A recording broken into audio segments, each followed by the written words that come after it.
ঢাকাই চলচ্চিত্রের আলোচিত ও জনপ্রিয় নায়িকা পরীমনি, যিনি রূপালী পর্দার গ্ল্যামার আর অভিনয় দিয়ে যেমন দর্শকদের মন জয় করেছেন, তেমনি সামাজিক যোগাযোগ মাধ্যমেও নিজের স্পষ্টভাষী উপস্থিতির জন্য সবসময়ই থাকেন আলোচনার কেন্দ্রে। সম্প্রতি আবারও খবরের শিরোনামে এই অভিনেত্রী, তবে এবার কোনো সিনেমা নয়, বরং একটি ইঙ্গিতপূর্ণ ফেসবুক স্ট্যাটাস ঘিরে শুরু হয়েছে নতুন আলোচনা। নিজের সেই পোস্টে যেন এক হাত নিয়েছেন তথাকথিত নীতিবাক্য প্রচারকারীদের।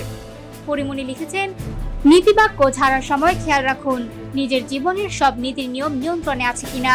কনফেস করার পর কাউকে ইঙ্গিতপূর্ণভাবে বলাটাও খুব একটা নীতিবানের কাজ নয়। তার এই বক্তব্যকে ঘিরে নেট দুনিয়ায় তৈরি হয়েছে ব্যাপক কৌতূহল।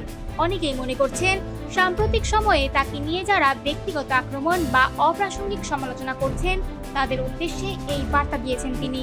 পোস্টটি প্রকাশের পরে কমেন্ট বক্সে ভিড় জমাতে শুরু করেন ভক্ত ও নেটিজেনরা। কেউ তার বক্তব্যের সঙ্গে একমত হয়ে লিখেছেন, নীতির কথা বলা সহজ, কিন্তু সেটা নিজের জীবনে মানা অনেক কঠিন। আবার কেউ বলেছেন, আসলেই আগে নিজেকে ঠিক রাখা দরকার, তারপর অন্যকে উপদেশ। ব্যক্তিগত জীবন নিয়ে নানা বিতর্ক, সমালোচনা কিংবা ট্রল, এসব যেন নতুন কিছু নয় পরীমনির জন্য। তবে প্রতিবারের মতো এবারও নিজের অবস্থান স্পষ্ট করে দিয়েছেন তিনি, একেবারে সরাসরি ভাষায়। সব মিলিয়ে বলা যায়, শুধু অভিনয় নয়, নিজের মত প্রকাশের ক্ষেত্রেও সমানভাবে সাহসী এই তারকা। আর তাই তিনি যাই বলেন বা করেন, তা মুহূর্তেই ছড়িয়ে পড়ে ভক্তদের মাঝে, হয়ে ওঠে আলোচনার কেন্দ্রবিন্দু।